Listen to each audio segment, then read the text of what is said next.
commandeur, j'ai été cuisinier, j'ai fait beaucoup de missions d'intérim jusqu'à mon intégration dans l'armée.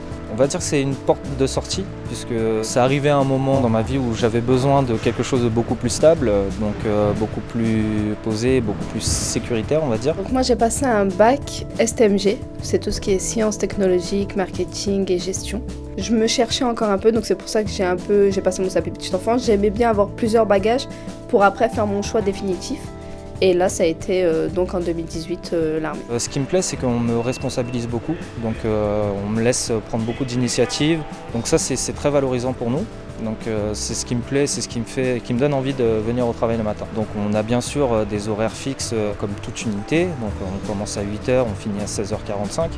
Maintenant, l'avantage de notre spécialité fait qu'on a toujours des imprévus, des missions qui se déclenchent, ce qui fait qu'il n'y a pas vraiment de journée type. On peut changer de base aérienne, le poste n'est jamais le même. Justement, c'est ce que je recherchais vraiment, pouvoir évoluer, pouvoir avoir une carrière, pouvoir voir plusieurs métiers, parce que je suis secrétaire, mais en changement de grade, je peux passer aux ressources humaines. Aux ressources humaines, il y a plusieurs cellules aussi, donc c'est vraiment ce qui est intéressant. Dans ma carrière, j'ai fait 6-7 postes différents. On est toujours remis en question. On apprend tout le temps. Et puis après, on passe notre savoir aussi aux jeunes qui rentrent. On leur explique comment ça se passe, on leur donne des conseils. Le fait que nous soyons en cohésion, que l'armée vraiment représente vraiment une grande famille, on n'a pas de compétition entre nous, au contraire, on s'aide. Donc c'est ce qui est bien, je trouvais. C'est vraiment, je pense, le métier qui me correspondait vraiment. Dans mon activité, il n'y a pas vraiment de journée type. Soit on va prendre la garde, ce sera pendant des périodes plus ou moins longues, minimum 24 heures. Soit on va être en journée d'entraînement. On peut aussi avoir des missions ponctuelles de protection de diverses installations. On peut être projeté en opération extérieure.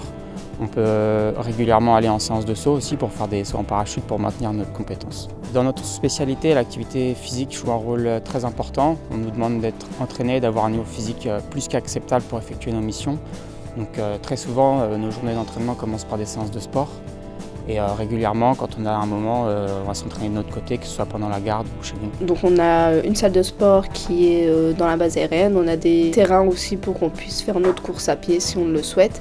Et aussi, donc elle est évaluée tous les ans. J'ai vécu 2 ans sur la base. J'ai pu aussi y retrouver des amis qui aussi avaient été mutés sur cette base dans différents services, comme aussi déjà d'anciens qui vivaient aussi sur la base, qui ont pu justement m'aiguiller, m'intégrer encore plus et aussi m'informer un petit peu sur l'endroit, car en fait j'ai été muté sur une base que je ne connaissais pas. Donc je pourrais dire que quelque part on est pris par la main, on est épaulé. Il y a des chambres réservées pour les célibataires. Dès qu'on est en couple, on loge en extérieur. À savoir qu'à l'extérieur, par contre, on a des résidences militaires. J'ai l'opportunité d'être donc militaire du rang et pouvoir passer ou la passerelle jeune à la 3e année de mon contrat, ou la passerelle tardive qui sera à la 9e année. Et c'est vraiment mon but, devenir sous-officier. Concernant la reconversion, l'armée a des dispositifs en place. Quand on a effectué un certain nombre d'années de service, on peut prétendre à une aide à la reconversion, que ce soit des formations, des aides financières pour se payer des formations.